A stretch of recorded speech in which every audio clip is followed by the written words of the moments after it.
Hi,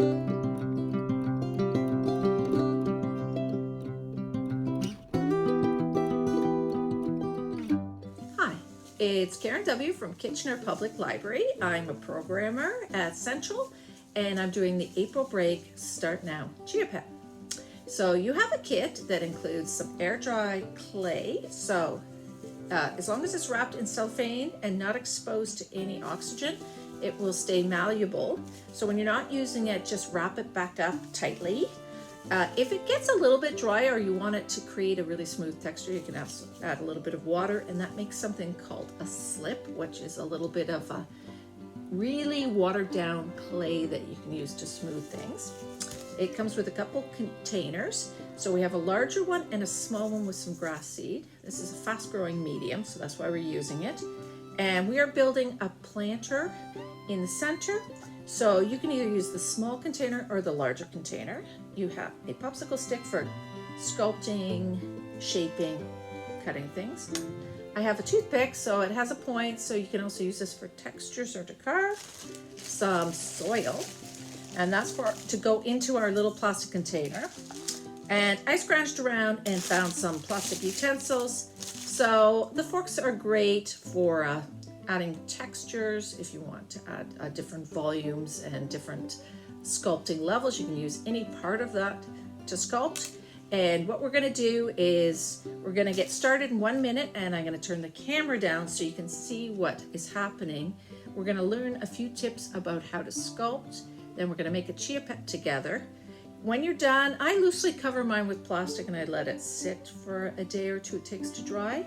Make sure you've left enough space to put your little plastic container in. You're going to add your soil, seeds on top, and just water into the plastic container. And then in a very short time, you're going to get seed growing, the grass seed, and that gives that hair effect. So it works particularly well if you choose either a pop culture figure or an animal that can have that hair effect. So let's get started. So we're just going to go over some of the materials. We have soil, our seeds, our air dry clay, a toothpick with a pointy end. I also found some just utensils for textures and 2 plastic cups. And we're just going to get started. We're going to take some of the clay and I'm going to show you some of the basics shapes you can sculpt that will make it a little easier to create whatever creature, animal that you want to design. So we're using the palm of our hand or that flat part of our fingers, and we're going to roll it around. And you can also smooth it out with your fingers, and then you can put it on the table and roll it that way to create a ball, which is kind of one of the basic shapes that you use in sculpting.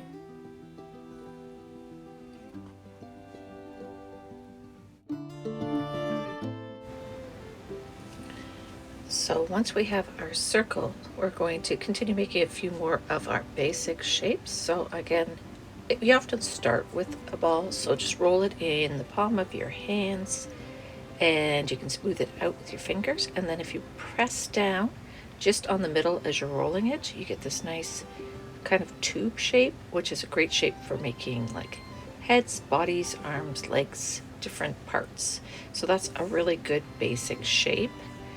And then we're going to take a little bit more, and another shape that I find that's often used in sculpting is a teardrop shape. So you're just going to again start, roll it around and make that circle, and you can do that fairly quickly, and you can practice these, and then you can smooth it out later. So you press down on one end of this ball, applying a little bit of pressure. So you're going to create this kind of teardrop shape, and you can use your fingers to sort of smooth that out. And so that's looking pretty good. And that's a great shape for like an animal face or a person's face. And then one of the other really basic shapes that you frequently use is that kind of long, thin tube or thicker tube. So you might have made those when you were kids. It's kind of making like that worm kind of shape. You could cut those. You can roll them different dimensions. And they're perfect to use for arms, legs, for making coil pots in all kinds of different ways.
Bye.